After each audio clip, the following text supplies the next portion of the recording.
Welcome to the Nurture Small Business Podcast. I'm your host, Denise Cagan, president of the DCA Virtual Business Support.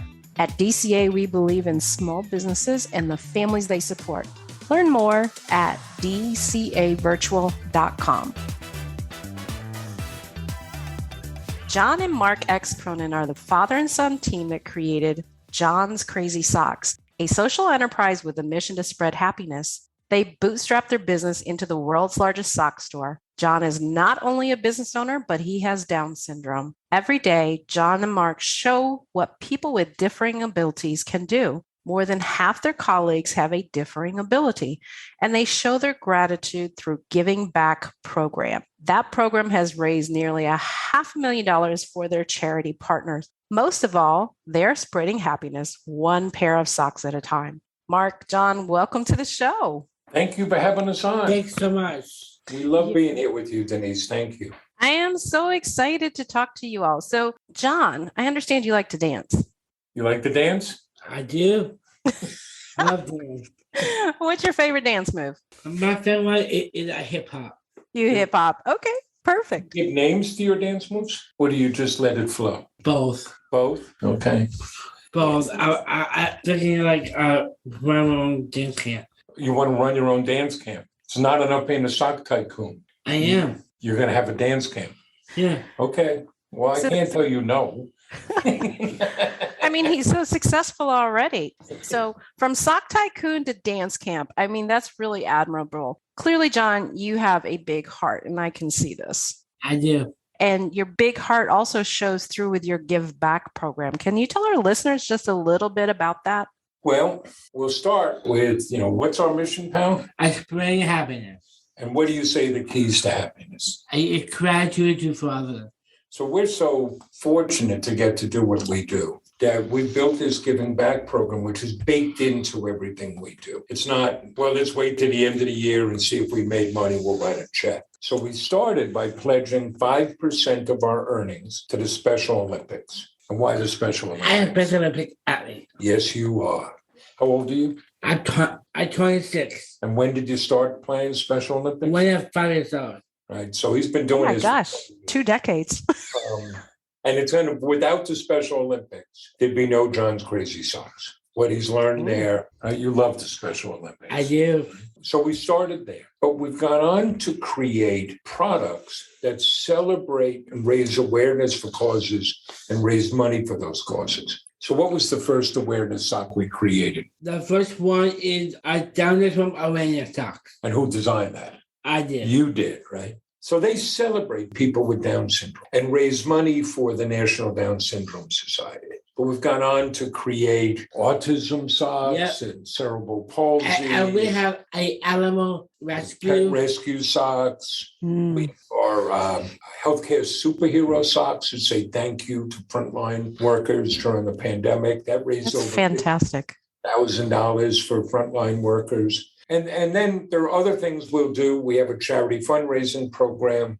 We sponsor an Autism Can Do scholarship, a $5,000 scholarship. In fact, we will announce the winner of this year's contest next week. So it's not enough to just sell stuff. You got to give back. You got to connect. And that's important to our colleagues and to our customers. And so when the customers, if you're a customer, you buy from us, you share in that giving back. You become a philanthropist with us. Absolutely. I love that concept of building it directly into your business instead of waiting to the end of the year to see what's left. So why socks? Why socks? It's fun, it's colorful, it's creative. I'll always let me be me. John wore these crazy socks his whole life. We used to drive around looking for them. So it was his idea. It was his idea to start a business and your idea to sell socks. I did. Because we figured if John loved these socks this much, surely other people would too. And we could find our tribe. And it turns out you got a big tribe. So you have built this business to a $10 million business. So, I mean, I want to put this out there for our listeners. This is not just a small at-home operation. This is a $10 million business. Well, then, and let's be clear, now we've done considerably more than that. But each year, now we're closer to, on an annual basis, about $3 million a year. Okay. We started just the two of us, and we bootstrapped it. We've been very fortunate to assemble a really great team of people. We have a great strategic partner, which gives us manufacturing capability. But yes, we've been fortunate to be able to grow this on the idea of spreading happiness and built it this way because it's a social enterprise. So being social, and I understand there's a difference between that and social media, but I do want to point out your social media just a little bit. Because as I was looking at your bio and your information, you guys have been featured on national broadcasts, multiple different outlets. You have 240,000 Facebook followers. Okay, that's 250,000. That is huge. You have 29,000 5-star reviews. How did you make that happen? Well, they're related and they're separate things. So we'll take one part, right? Yes, we have a social mission of showing what's possible, showing what people with different abilities can do. We have our Giving Back program. But at its core, we have to operate a great business. We sell directly to consumers through our website. So the website has to be great. The selection has to be great. How many different socks do we have now? We have 4,000 different kinds of socks. 4,000. Oh my You know goodness. what that means? John here owns the world's largest sock store. Well, congratulations, John. Thank you. You have to have great products. You mentioned we have over 29,000 5-star reviews. Mm-hmm. You have to have great service. We do same-day shipping. An order comes in today, it's going out today. We do better shipping than Amazon. But what do you put in every package? Every package get a thank you note and a candy. Every package gets thank you note and candy.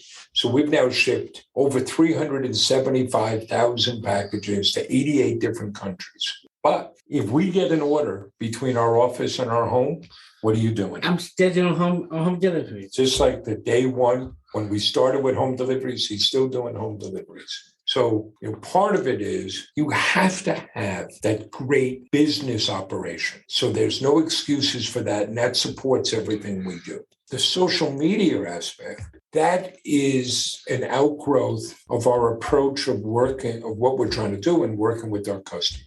We are not looking for transactions. We're not looking to make a quick buck now. We're looking to create relationships that will sustain over time. So we built our social media by sharing with our audience and bringing them into the experience. We don't use our social media to say, buy this, buy this. We'll share what we're doing and what's going on. So today, literally today, we are moving to larger space. So we're doing Facebook Live, sharing that. We're taking pictures of our last day here and working with the movers. And, it's dance moves. It's showing what our colleagues can do. That's part of our mission. Showing what people with different abilities can do. No broccoli. Nothing, No broccoli. Nothing that your mother says, you have to eat this, it's good for you. It's fun. And it's showing people as they are. So, it's that engagement. And I'll give you a concrete example of it. If you run an e-commerce business, or really any business, your email list is one of your most important assets. Definitely. Right? Those 240 some odd thousand Facebook followers, they don't belong to us. They belong to Facebook. Mm-hmm. But our email list is ours. We have that because our customers have said, I trust you with my email address.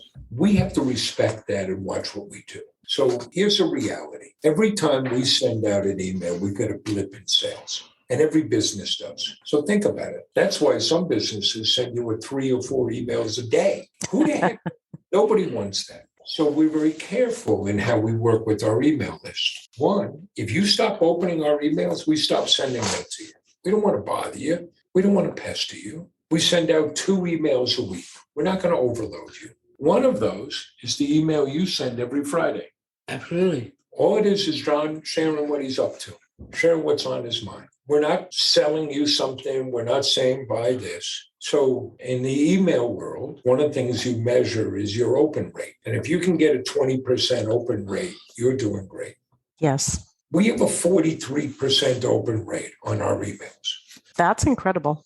Because we're engaging with customers. We're not viewing them as just somebody that's going to buy stuff. Oh, we want them to buy, and they will over time. But they're sharing the experience of what we're doing. Everything you're saying is saying, we operate on a relational basis. We have a cause that we're very connected to. This is the purpose, the reason the business started. And you share that very transparently with the people that you communicate with. You've done an amazing job. I am thoroughly impressed. There's nothing we do that is the proverbial rocket science. It's all pretty basic. It seems so simple and obvious. We know what we're about. What's our mission? Spread happiness. And that drives everything. It's not just some idle language. It drives our decision making. It drives what we sell and how we work with people. And we have 5 pillars around which we've built the business. They become manifest in everything we do. And everybody helps. Here's an example. One of those pillars is we're going to make this personal. We're going to make personal connections. It sounds very much like you have. So, one example, what do you put in every package? A dictionary and candy. You get a handwritten thank you note from John. Yes, we copy it. And you get a package of candy. But if you call our office, the phone will be answered by one of our happiness creators. There's no script. We don't time what they do. It's going to be a human conversation. And we know it's going to be a great one because our colleagues are engaged and we trust them and we know what they're doing. Or, here's another one. One day, one of our packers, we do our own fulfillment. So we run our own pick and pack warehouse. Mm-hmm. One day, one of our packers comes and says, we sell socks for diabetics, these high compression socks, and we're sending them candy. What's wrong with this picture? So now, very observant. Supply of sugar-free candy. That if you want a diabetic socks, that's what we send you. It's simply because we're paying attention, and everybody does. Everybody contributes. It sounds like you've built an incredible team, and I'm very impressed with it. But tell me, I've heard a lot of things about logistics from other people I've interviewed. Is that your biggest challenge right now? The supply chain issues are very real and they're very challenging. We are fortunate to one degree because we have a great strategic partner, a third generation family business that's been manufacturing socks for 60 years. So they can figure a lot of this out. We find ways around things, but it's also an approach we have. So here's an example. If you go to our website, everything we have on our website is in stock and we'll ship. We do same day shipping. So you don't have to worry, am I going to get this? Will this show up? We only offer things that we physically have here.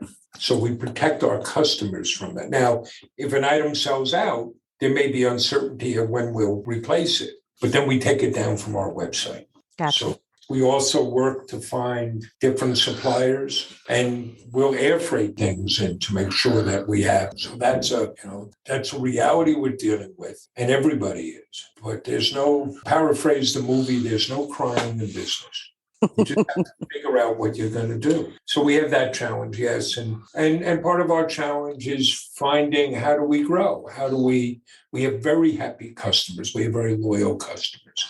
How do we grow to reach a larger audience, to create more jobs, to be able to give back more? That's always a challenge.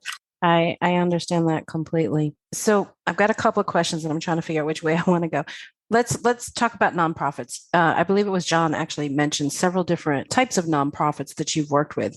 Do you have a specific program to partner with those nonprofits? And if you do, how does it work? Well, the answer is yes. We have a broad range. So let me kind of go along the gamut. We will create what we call our awareness socks and awareness products. We have blankets and things that are related to a cause that we'll get behind. And then we'll find the right charity partner for that. So, here's an example. We started last year our first annual sock design contest. And part of the winner is we would then make that into an awareness sock and donate them 10% of the sale of that winning sock design to a charity partner. Well, the winning design turned out to be I Love You socks in sign language. Oh, I love that. So we found the Lexington School for the Deaf, which is the largest school for the deaf in New York State. And we called them up and said, we want to give you money. And we want to shine a light on the work you're doing.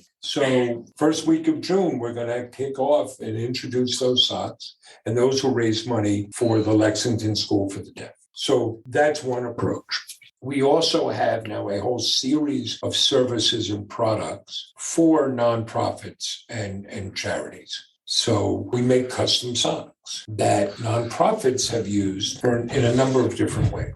Some have resold them to raise money, and we help them with that. We can sell them through our store, and they get the proceeds. Some have used them as thank you gifts or donor incentives. Mm-hmm. The College of the Holy Cross up in Massachusetts, they ran a campaign. If you donated money, you got a pair of socks, and raised $800,000, which was pretty good. Mm-hmm.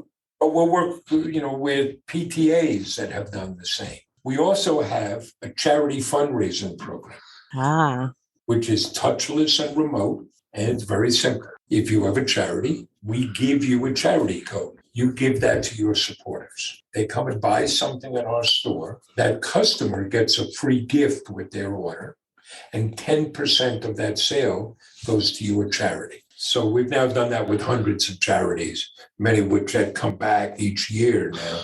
We're in the second 2.5 years we've been doing it. Many have come back and have done this on an annual basis. We also have gift programs. We'll donate boxes of socks for charity auctions. There are a lot of different ways we can work with charities.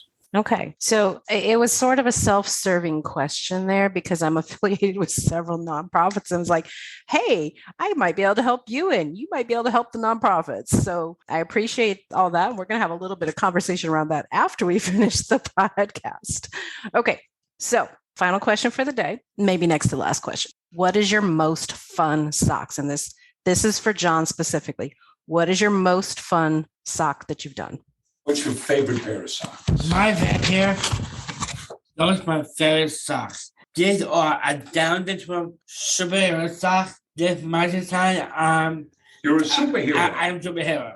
And whose picture is that? It's me. Your face is on the sock. You like that? Yeah. So it's a cartoon rendition of you as a superhero. I absolutely love that. But maybe you could share with Denise, what socks do you wear every Saturday? Poop emoji socks. Poop emoji socks. Because you can take the boy out of junior high, but you can't take the junior high out of the boy.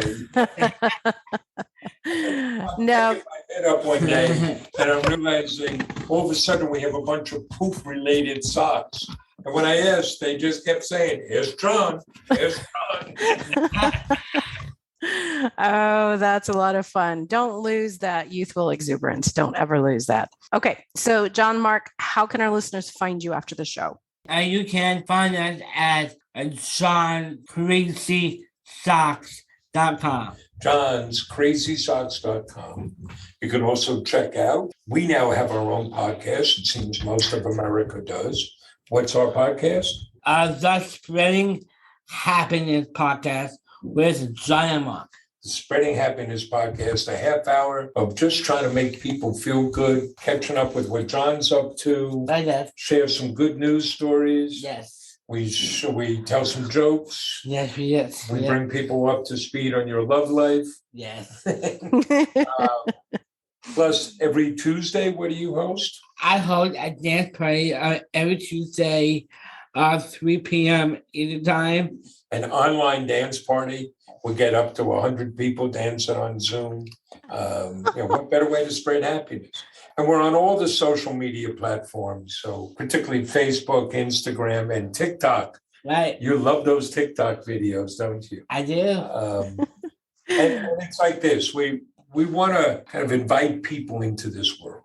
Invite people into a world where you support each other, where there's happiness, where there's joy. And when people buy from us, they become part of the experience. So you're going to get great socks, right? We have over 29,000 five-star reviews.